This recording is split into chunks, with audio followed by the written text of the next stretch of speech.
What's going on, ladies and gentlemen, boys and girls, theys and thems, furries? Do I have any furries out there consuming this content? I don't know. I have no idea. Welcome to anyone who is out there listening to this podcast. I got a great show today. I'm going to be talking a lot of motorcycles, a lot of racing. So if you don't like racing, this may not be the show for you. Let's get to it.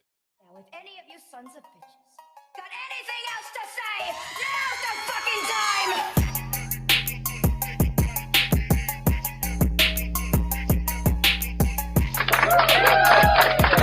Welcome to the Jake Brown podcast. Obviously, I'm your host, Jake Brown. I appreciate y'all tuning in. Hope everyone is doing well out there, wherever it is that you are listening. I hope you're doing good. Hope you're doing good. Hope you're having a great week. It's Thursday. 4 down, 1 to go, people. 4 down, 1 to go. God. I feel like the closer we get to summer, the longer these fucking days are getting. At least we have more daylight in the evening. I'm not the biggest fan of daylight savings time. Although if I had to pick one and stick with it, it would be the spring forward, because at least we get more evening daylight. There is nothing worse. Okay, there is nothing worse than being in the Pacific Northwest in the dead of winter. And of course, what I'm about to say, everyone that is like up in Alaska is going to tell me to go fuck myself. All right. But there's nothing worse than the Pacific Northwest in the middle of winter when it's just constantly dark. You get up in the morning, it's dark. You're at work, it's just gray and gloomy and usually sideways rain. And then by 4 o'clock, it's dark again. Rinse and repeat. Now, obviously, okay, technically, Alaska is in the Pacific Northwest, but that is very much an extreme case up there. I've never been to Alaska. I could not imagine living in a place where it's just dark for weeks at a time or where it's light for weeks at a time. Anyone ever seen the movie Insomnia? Has Al Pacino in it? It's actually a pretty good movie. It's pretty old, probably 25 years old at this point. Maybe not that old, but it's pretty old. It's been around a long time, but it's fascinating. He's a detective and he goes like way up in Alaska to help with a homicide investigation. Cause of course, Pacino's a cop. So that's what he does. And I don't remember who the bad guy is in the movie, but essentially Pacino just loses his fucking mind because he doesn't sleep because it's just light. The entire time he's there, it's just daytime and he starts like going crazy. So I couldn't imagine living up there. So I would say, okay, maybe the worst place would be Alaska, just from a daylight and darkness standpoint. Second, the other Pacific Northwest, more commonly referred to as Oregon and Washington, and I guess like BC. So I am happy that it's light out longer. Oh God, we're getting there, people. We're getting there. Soon we're all going to be sweating our asses off. I'll be, again, for like the jillionth year in a row, I will be wishing that I would have bought an air conditioner. Every year I say I'm going to get an air conditioner, just like one of the little portable ones. I never get one. I never get one. And then inevitably there's like a 3 to 4 week stint at some point during the summer when it's just disgusting outside.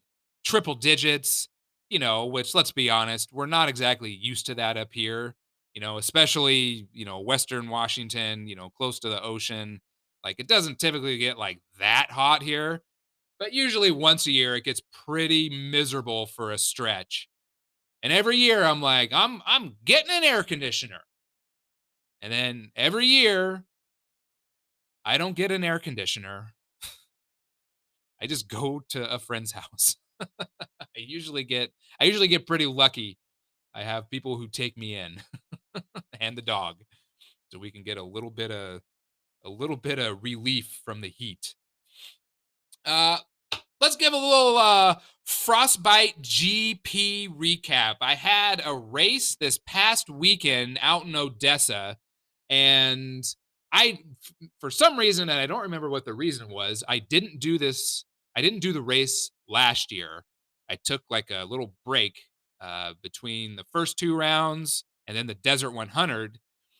This year, I was like, okay, a little tune up. I was under the impression that we were going to be riding part of the same course, pitting out of the same location. That was not the case. That was absolutely not the case. Completely different location. The terrain was probably similar, but it was not the same location as the Desert 100, to my surprise. Still had an absolutely amazing time, though.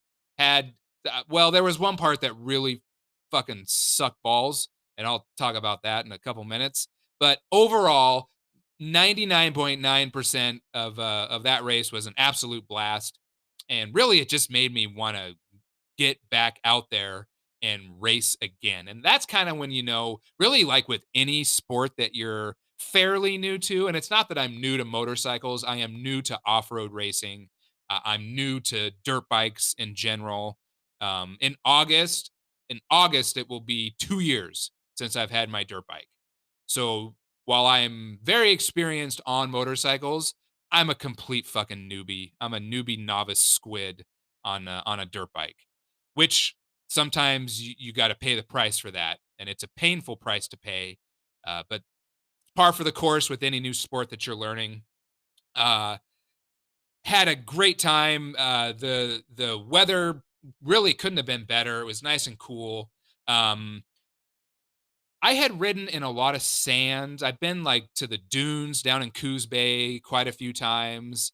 Even, I lived in Southern California for a few years and I'd go riding out in the desert out there, mainly quads. But still like, you're in the sand. Like I've been in sand. I grew up at the beach. Like I'm comfortable in sand. Okay. That said, silt is a very different animal. I don't think, and I don't even remember last year in the Desert 100 there being any silt. I mean, there may have been like a tiny section, but I was racking my brain trying to think, have I ridden in silt before? And if you don't know what silt is, I don't even know how to explain it. Picture sand, only way softer and less structurally sound. Like you can kind of stomp on sand and kind of make it firm. Fucking silt, man, you just go right through that stuff. It is brutal, and you can't see because it creates these dust clouds that you're essentially blind. So there was a lot of sections on this course, and I don't remember exactly how many miles a loop was, but there were quite a few sections on the course that were just silt, and it was a real mind fuck at first. Here's something that's kind of a little counterintuitive when it comes to motorcycles. So if you're new to motorcycles, and this is kind of the same for road racing as well as on the dirt, the throttle is your friend. All right. If you get yourself into trouble, typically what people do is they kind of panic and they will either try to put a foot down to stabilize themselves, which easy, you're going to snap your fucking leg in half if you do that. You don't ever realize how fast you're going until you put a leg down, put a foot down, or until you crash. That's when you really feel how fast you are actually going. All right. Uh, so people either will try to put a foot down to steady themselves, and I have even seen that on road tracks. Like people have a moment and they'll put a foot down, fucking going 60 miles an hour. It's like, Jesus, what are you doing? Or they will grab a handful of front brake. All right. Also, not a good idea. What's the counterintuitive part is that if you just give it fucking throttle, you more often than not, you will get yourself out of trouble by just getting on the gas and being aggressive and just powering out of whatever situation you got into. Now, obviously, that is way fucking easier said than done because every ounce of your being is like, don't go faster in this shit situation that I have just gotten myself into. Well, that was essentially all of these silt sections. And the first lap was completely fucking chaotic, as they always are. You know, we do wave starts. The class I rode in, I think we only had 10 people in it this time. Um, but, you know, there's multiple rows of classes and they stagger our starts by about a minute to try to give, you know, a little bit of a gap between the classes, but inevitably it just turns into a giant shit show of people. Um, so I think the first time I hit this silt, I'm wide open and I hit this silt and my fucking front wheel just turns. I'm still going straight, but the wheels turned. So what do I instinctively do? Because, you know, I panic, even though I know better. I'm like, oh shit, what do I do? I roll off the throttle, which created way more problems for myself. All right. And I quickly learned just stay on the gas. You will be fine. Even if the bars turn, you will be fine. And I'm telling myself this, you know, as I'm getting more and more used to the silt, I'm just like, stay on the gas, stay on the gas, stay on the gas, stay on the gas. I'm like yelling this inside my helmet. And pretty soon I was like, oh my God, I can't believe that I'm still going in a straight line for one. The bike actually feels better because I've now gotten some weight off the fucking front tire. So a whole bunch of grip isn't necessarily a good thing, I feel like, when you're in the silt. I would rather have all the weight on the back of the bike. And really, wherever the bike was going to go after that, the bike was just going to go. So I would kind of meander back and forth across that those portions of track. And by my fifth lap, I was able to control my bike much better than I was on the first lap. Um, I also learned that yes, it's good to stand up a lot when you ride, but I found myself going much faster if I just sat down and let the bike work under me, but not buck up so much through the smaller whoops that I was having to slow my speed down to get the bike back under control.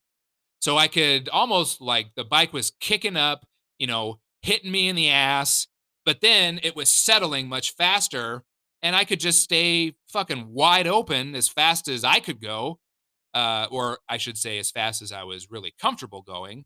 Um, but my pace was so much quicker. And normally, even in my own class, like the guys who are winning, they're legit A-level riders. You know, I'm not an A-level rider by any means, but I enter the senior A class so that I can get the long course in, which is a 2.5 hour, as opposed to entering maybe another class, and then I get stuck only doing the short races, which are only an hour and a half. If I'm going to drive 4 hours, I want to ride as long as possible. That's kind of my whole theory.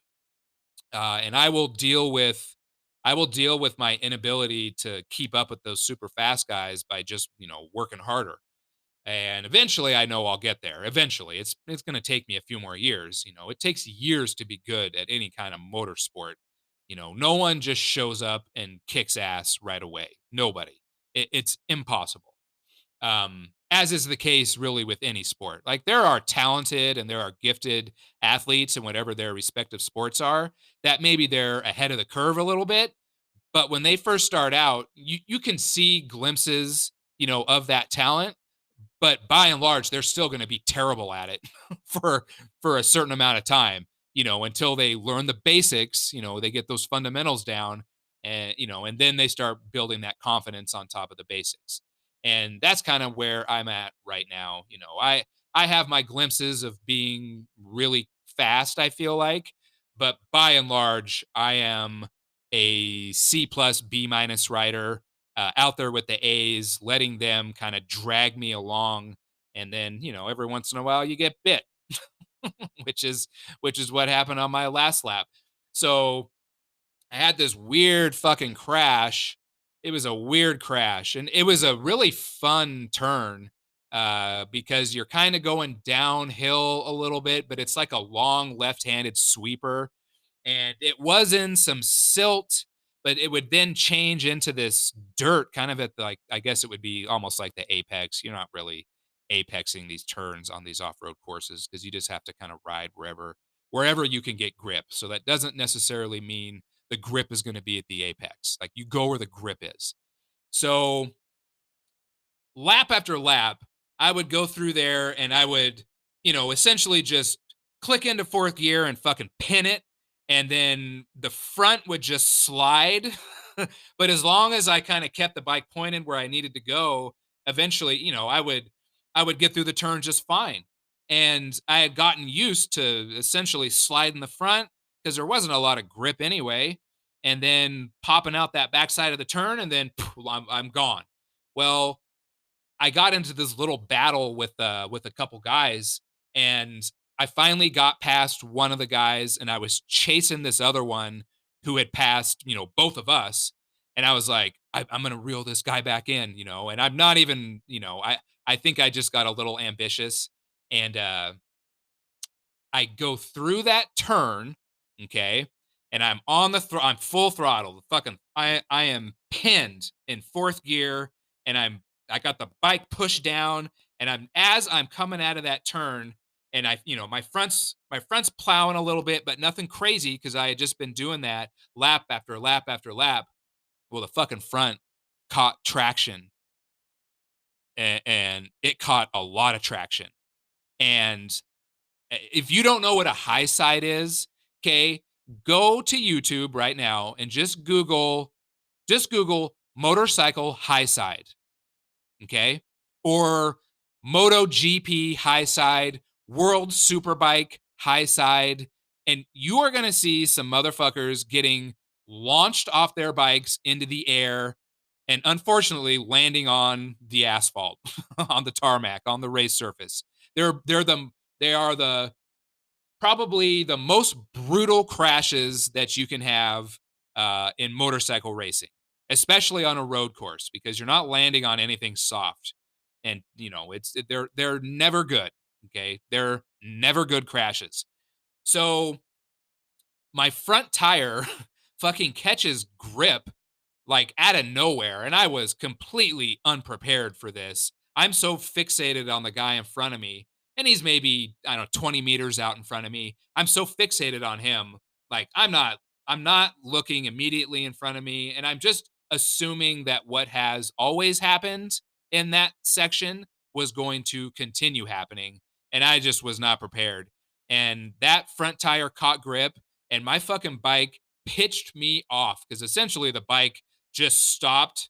Well, the bike didn't stop. The bike caught grip, and then my momentum took me over the bike, and I went flying. I mean, fucking flying through the air. Now, had I only landed on the ground in what was packed down dirt, it wouldn't have been too bad. I mean, it's obviously it doesn't feel good.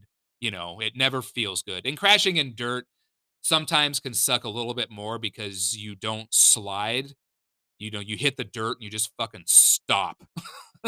At least when you crash on a road course, you typically will hit and you'll slide a little bit, and it kind of mitigates things. It mitigates the damage. It still hurts, don't get me wrong, but it's a different kind of hurt. It's more of an impact hurt. It's not a I was going 50 miles an hour down to 0 miles an hour instantly. It's not that kind of hurt. So I hit the fucking dirt, and there were no rocks in that entire section except for one. There was a rock, Probably a fucking softball-sized rock. The only one. And within 50 feet of me, the only fucking rock in that immediate section. Pardon me.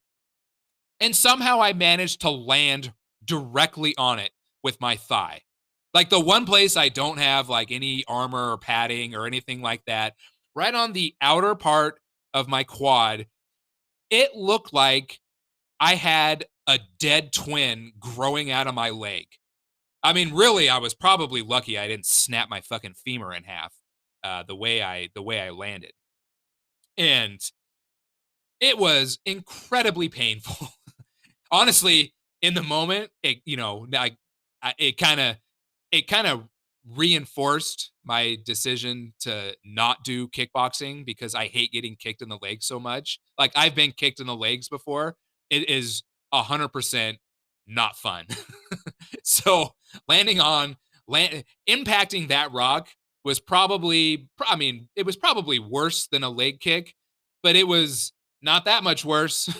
It was definitely not that much worse. And, choosing boxing as my other activity, 100% the right choice for sure. So some dude stops because I was kind of stuck under my bike a little bit, or one of my other leg was stuck under the bike. So some guy helps me, get up, and then he takes off, and I just stand there and I'm like, what in the fuck just happened? I didn't even realize what had happened. And all this occurred with about 800 meters to go in the race. I was already on my last lap. Really, all I needed to do was just finish that lap to get credit for it because it didn't impact my place. It didn't, there's not necessarily like a time, we're not keeping track of time. You just get as many laps in as you can in 2.5 hours. And then when the 2.5 hours is up, that's it. That's your race. So I took the white flag with about 15 minutes to go. So I wasn't getting another lap anyway. So why I was racing balls to the fucking wall at that point in the race, I mean, look, I know why I was doing it. Because I'm a fucking racer. That's why. That's what racers do. It doesn't matter what stage of the race you're in. If motherfuckers are in front of me, I'm trying to pass them. If motherfuckers are behind me, I'm trying to stay in front of them. All right? Was it necessary to push that hard? Maybe riding a little over my head. Probably not. Would I do it again? Fucking A, I would. 100%. 100%. Because that's just the way that I am as an athlete. So did I learn something? I don't know. I'm still unpacking the collision or the impact with the ground. I'm still unpacking it. I don't really know what I could have done different other than I could have slowed down a little bit more. I could have made sure my front was maybe in a little better position. But ultimately, I was just doing what I'd gotten away with like the previous 4 laps. So I just, shit happens. It is what it is. We live to fight another day. But I was not able to do the Sunday race because I couldn't fucking walk, for one. Yesterday was the first day I was able to do any sort of real exercise, and I just had to take it easy. I'm taking this whole week off from CrossFit, and then tonight will be my first night of boxing all week. I did some shadow boxing last night. It definitely hurt to move around, but hey, I'm going to be ready to go next weekend for the Desert 100. We're back in Odessa. I cannot wait. I cannot wait. Have I mentioned that I cannot fucking wait? It's going to be fun. I'm excited I get to hang out with some friends. We're getting there Thursday. We'll be there through Sunday. The race is Sunday. If you're out in the area of Odessa, I'm not shitting you. The Desert 100 is Burning Man meets NASCAR. It is a fucking shit show. It is hilarious. It is so much fun. Come check it out. You can camp. You can just come chill for the day. There's nothing, I mean, if you've ever been to Odessa, and it's not even in the town of Odessa, like it's way outside Odessa, like out in farm country. There's nothing. You don't even, I barely even get cell reception out there. But it's a cool event. There's lots of stuff going on. Kids love it. Kids are just like riding pit bikes all over the place around there. Not even racing. If you do ride, you come do the race. If you've never really ridden, I wouldn't recommend doing the full 100, but they have a 50-mile event that you can do. And Saturday, there's a family poker run. So if you don't know what poker runs are, really they're just what I described. It's kind of like Texas Hold'em, kind of, except you're not sitting at a table, but you just ride at your own pace. Basically, at like 9 a.m., the you're able to begin, but you have like a 2 to 3 hour window that you can begin whenever you want. And then at each checkpoint, you get a card, and whoever has the best hand after the 5 checkpoints, they're the winner.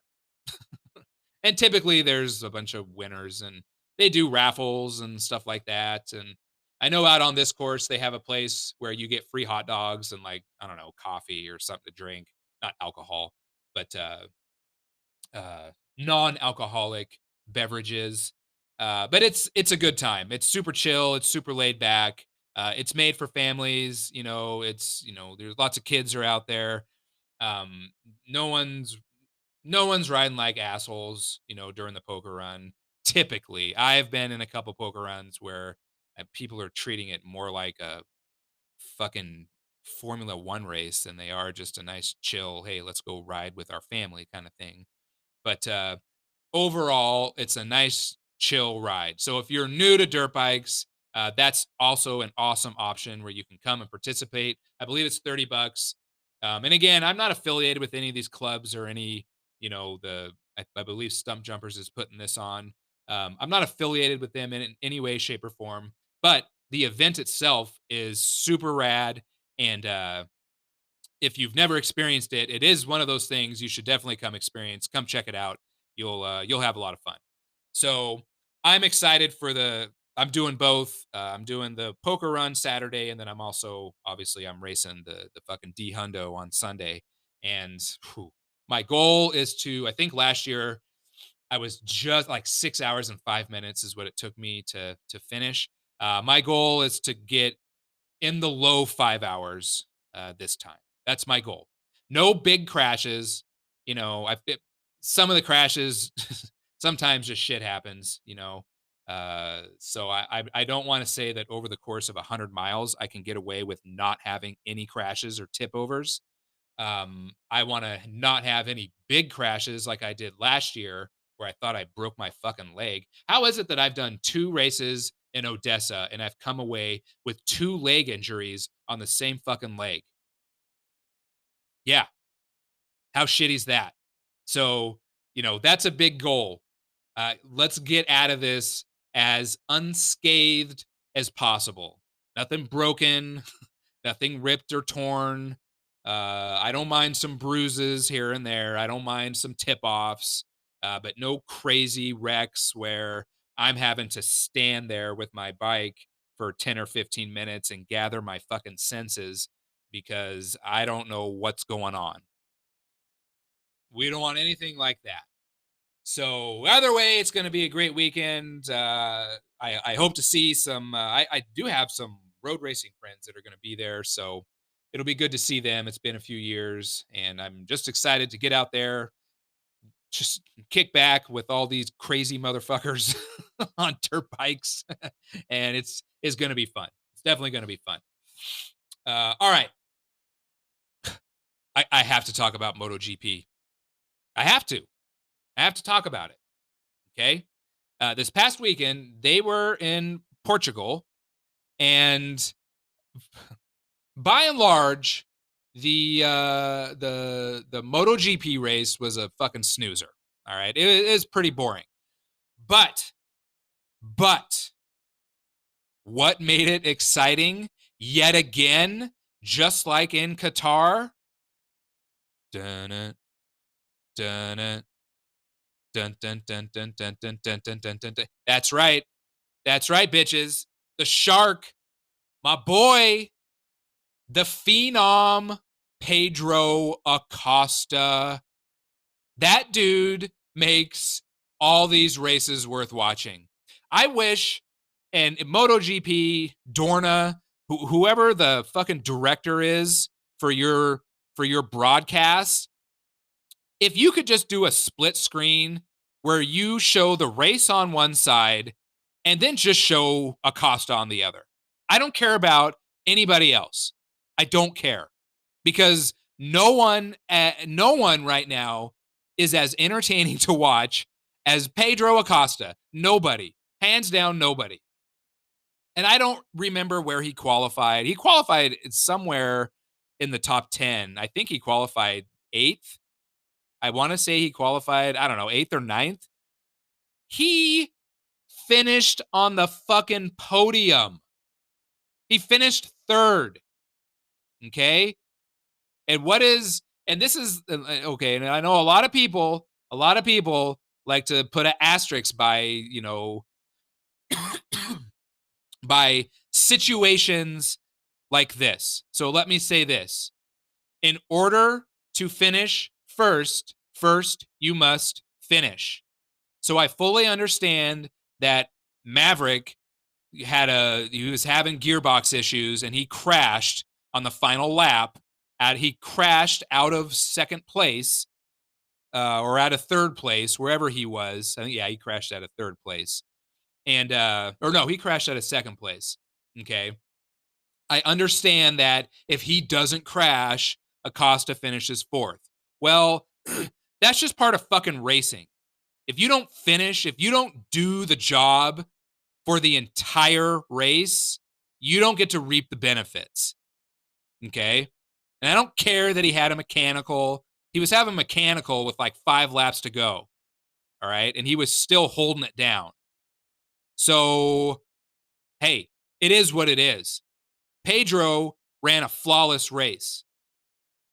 He blew by Marquez. He blew by the factory KTMs. He got by Pecco. And once he got past Pecco into 4th place, it was immediate that he checked out on them. He passed Marquez and then he passed Pecco, and it was immediate that he was gone. He was up by a second on Pecco within 2 turns. Like, that's how much Pecco was holding Acosta up. All right. So just the way he rides the bike, he's tucking the front all over the place and saving it. He's lighting up the rear. Like, that KTM, and I get it. He races for the factory gas team, but they're on KTMs. All right. That's the Tech 3 team, the gas team, but they're on KTMs. That KTM is perfect for his riding style. Him and Brad Bender, the way they ride those bikes, the amount that they get those things sideways, it is unreal. It's unreal. And honestly, I would love to see Martin get on a KTM, because I feel like his style is more suited for the KTM. The Ducati wants to stay in a straight line. And somehow Martin gets that thing fucking pitched out sideways. Even though it doesn't want to go sideways, he still gets it out there sideways. And he's sliding the front. He is an absolute wild man on that Ducati. And I feel like him and Bender and Acosta all on KTMs, if we could just get Marc Marquez on a KTM, oh my God. That would be unreal, watching the 4 of them all on KTMs, just completely fucking sideways coming into turns. But anyway, Acosta finishes 3rd. He's the 3rd youngest ever in the history of MotoGP, 3rd youngest rider ever to finish on a podium in the premier class. And he still has until the Saxon ring to be the youngest ever race winner in the premier class. So he still has some time. He still has some time. They are at the Circuit of the Americas, aka COTA, in Austin, Texas. April 12th through the 15th. Every year I say I'm going to go. Every year I don't. I don't think I'm going to make it there this year either.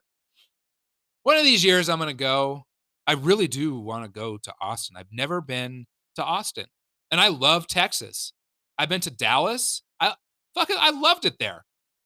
It was so odd how nice everyone is and everyone was so willing to just start a conversation with me. You don't get that up here in Washington. You at all. Everyone up here really just minds their own fucking business. Like that whole, and I get, you hear the thing about the Seattle freeze, people who move to, the Seattle metro area from other parts of the country. I don't think Oregonians are as surprised by it because I don't know, fucking. In a lot of ways, Portland is the same way as Seattle in that aspect. No one, I lived in Portland. No one in Portland is fucking striking up conversations with you. All right, everyone just minds their own business and doesn't want to make eye contact because half the fucking people in those two cities are batshit crazy and probably off their meds. I said what I said. So it was kind of a culture shock when I went to Dallas and people would just start talking to me. And, I don't do video on my podcast. I don't have any desire to do video. But if you see me, I don't appear physically like I'm the most approachable. Like my hair fell out fucking 20 years ago. Okay. So I shaved my head. I am, I guess, for lack of a better term, heavily tattooed. I'm heavily tattooed. Okay. Heavily tattooed. People don't just talk to me. And I'm used to it at this point. When I was in Dallas, all these complete strangers and mainly like old people, usually the old ones are the ones that like really walk away from me. They were just like, "Hey, young man, like you got a lot of tattoos." And I'd be like, I do. And then they'd be like, "Oh, you talk funny. Where are you from?" And I'm like, I fucking talk funny. No, no, no, no, no. you guys are the ones with the accent. And they'd ask where I'm from, and I'd say Washington, and they'd say, "Oh, geez, DC, it's so crowded on the East Coast." And I'd be like, "No, the other Washington, the one by Canada." And they'd be like, "Oh," like to everywhere else, it's not Washington, it's Washington State. So I've kind of learned that over the years. I can't just say I'm from Washington. I have to say I'm from Washington State. Like kind of once you get, anywhere east of Colorado, you kind of have to now specify that it's the state and not the District of Columbia because everyone just defaults to that. So I really love Texas and I love Dallas. And there's no way in hell that I wouldn't love Austin. Austin has some of my favorite things. It has amazing food.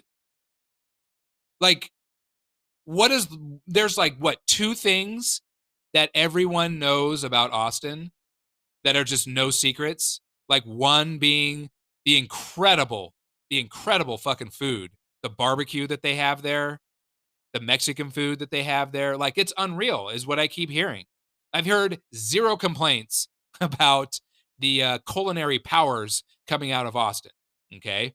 And then what's the other thing that you hear about Austin all the time? It's similar that you hear about Nashville, the live music scene.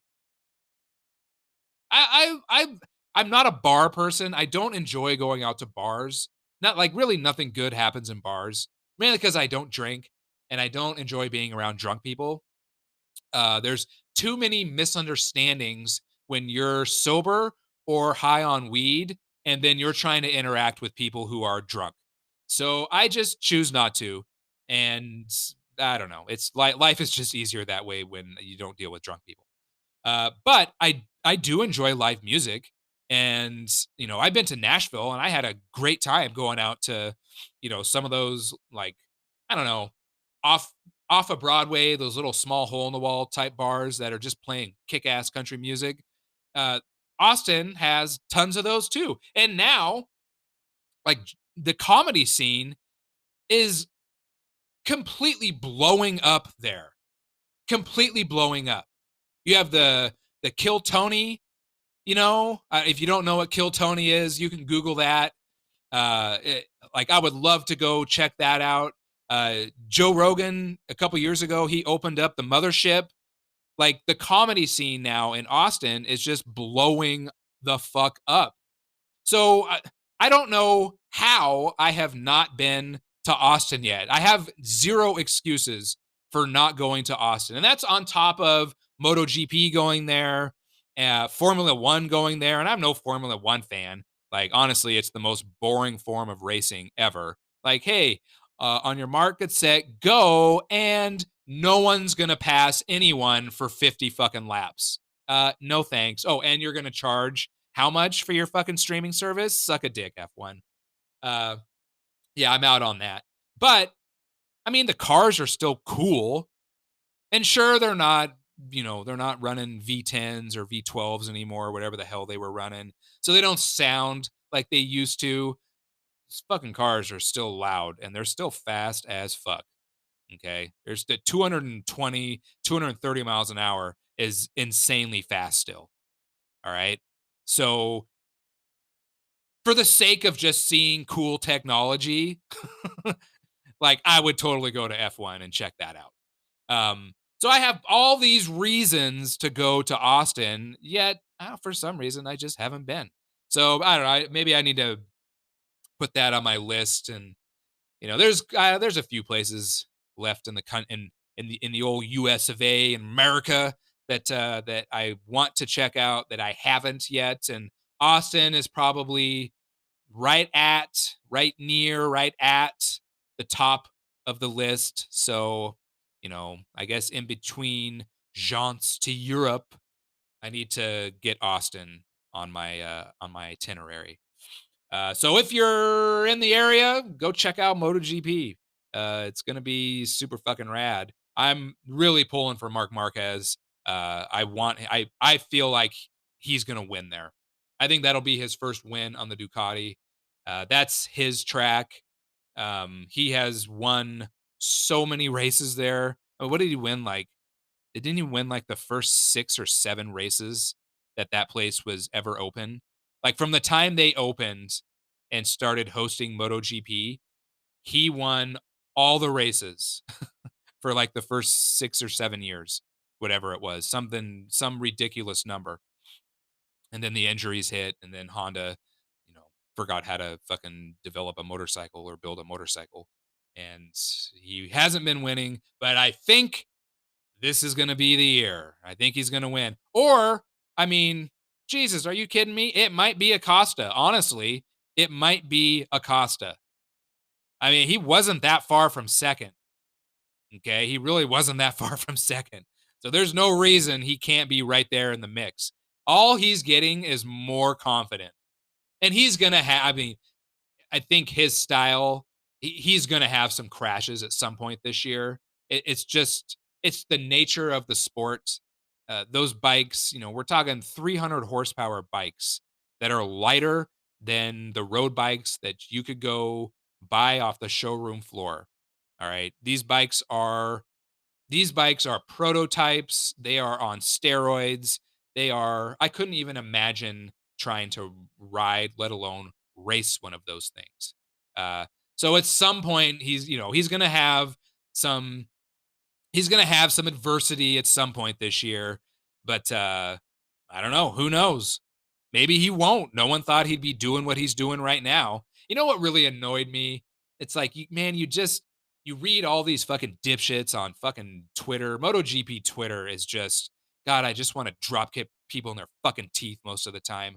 They are so annoying. Talk about a bunch of people who literally just like ride to Starbucks on their fucking bike, have never raced a lap in their entire life, and just talk so much shit about all these guys and gals who are out here racing, all trying to make their own dreams come true, doing whatever they can to try to get to the top. And just this, God, you see so many fucking idiots on Twitter just talking shit. And people were talking shit about Acosta. And it's almost like you would see these comments of like people like rooting for him to fail. Like, how shitty is your life that you're going to root for someone who is chasing their dreams to fail? It's like, dude, get a fucking life. Like, I don't know what happened at whatever point in your life that you became that jaded and salty toward a 19-year-old kid who's chasing his dreams, let alone all the other guys. Like, it's one thing to critique them, you know, pardon me, but it's another thing to, you know, outright wish for someone to fail at what they're trying to achieve. Like, get the fuck out of here, man. They're chasing their dreams. Uh, I commend anyone, anyone, and it doesn't even have to be in sports. I commend anyone who is chasing whatever your dream is. It doesn't matter what that dream is. If you are driven by something and you are sacrificing and you're grinding and you are busting your ass and you are trying to take whatever that dream is as far as you can possibly take it, man, I have nothing but fucking respect for you. I have nothing but respect for you. There's so many people who don't have the guts to do that, and they just want to chop people down and just be negative. And I have no time. I have no patience for that. And people, I don't know, man. Why can't we just be more supportive and more encouraging and less divisive? And it I don't know. I'm happy for Acosta is what I'm saying. It's cool to see that he's having success, especially as such a young rider, being a rookie in the premier class of MotoGP. It's cool to watch.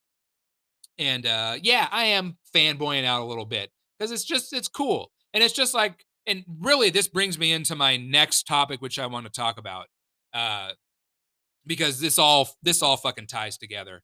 Man, I gotta say, I have the best friends. Like when I look at my my friend group that I have, and it doesn't matter whether they're like friends that I've grown up with, and maybe I don't see as often, or maybe we keep in touch more so through text message, or we're through Instagram where we're keeping tabs on each other's lives. Hey man, that's cool. You did some cool shit with your family, or like my close immediate circle of friends. Um, I have the coolest group of friends ever. Like, I really feel like I'm genuinely lucky in that aspect of my life. Somehow, my dumbass has managed to surround himself with people who continue to motivate me, you know? People who continue to, I don't know, inspire me on some levels, you know? Uh, I, I hope that everyone out there who's listening to this, if you just take a moment and just reflect, do you have those kinds of people in your life? Because I fucking do. And I got to tell you, man, they make my life that much better. And the reason I wanted to talk about this is because I had a phone call with a good friend of mine yesterday. Her name is Christina Kubrin. And Christina Kubrin, she's an engineer. She's absolutely brilliant. All right. Her background is in diesel locomotive engines. She spent years and years working on trains, working for, I don't know who the big train, manufacturers are. What is it, like Union Pacific and like BNSF and those? So she worked for some of those companies over the years. And she's been a diesel mechanic, and she's brilliant. Like, she really is absolutely, brilliant. And a couple years ago, she's ventured off onto her own, and she started her company. It's called 352 Innovation. Okay. You can look it up.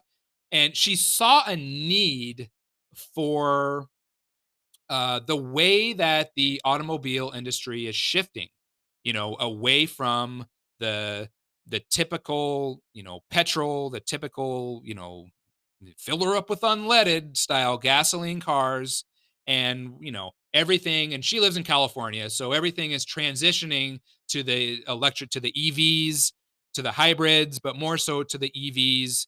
And she took a chance, started this business, created an entire, basically a manual to teach mom and pop garages how to work on EVs. She created and this fucking manual is like, oh, thousands of pages. I feel like it's insane how much information vomited out of her head. And she organized it, and there's been multiple revisions of the roadmap, that she calls it. And it's been so cool, so inspiring. It's just been the most amazing thing to watch her business now starting to gain traction, not just at the local level with like mom and pop type garages, okay? But now her fucking business has blown up at the state government level, and now at the federal government level, where the federal government is wanting to assist her with what she's doing, because ultimately she's going to develop her own hydrogen burning motor that will go into vehicles. And ultimately, that's her goal.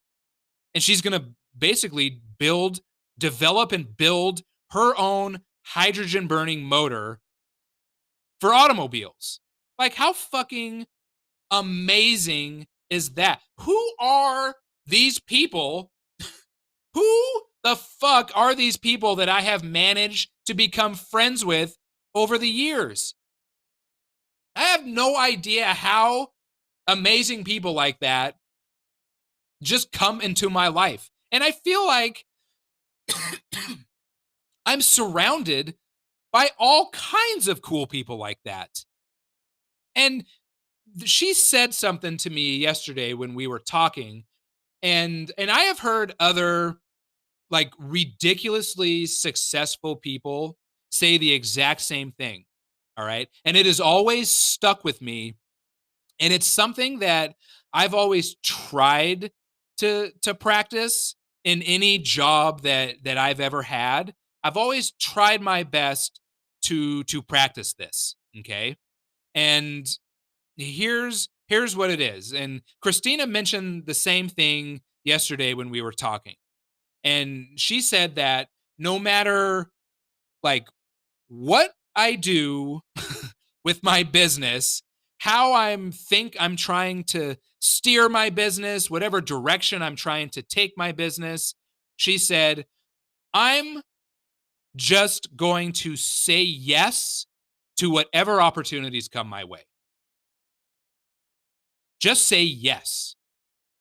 And I've heard that said for years now from very successful people, the podcasts that I choose to listen to and consume their content, the industries that they work in. They have said the exact same thing. Just fucking say yes. If somebody asks you to do something, say yes. If you don't know how to do it, say yes anyway. Learn how to do it. Ask for help. Ask for guidance. Don't turn down opportunities, because ultimately, you don't know what you may or may not be turning down. And Christina got some amazing assistance just because she said yes to going to some random fucking conference in LA that really didn't have much to do with what her business plan was and her vision and where she's trying to go. But she had an opportunity to go to this conference anyway. So she said yes. And it turns out she met someone that is involved with similar things that she's trying to do and is now wanting to have more meetings with her to discuss how they move forward and to get her involved consulting now with, with more, I guess, I don't even know how to put it, reputable, larger type, research type people who really, that the government backs, people who are way smarter than I will ever be. Okay.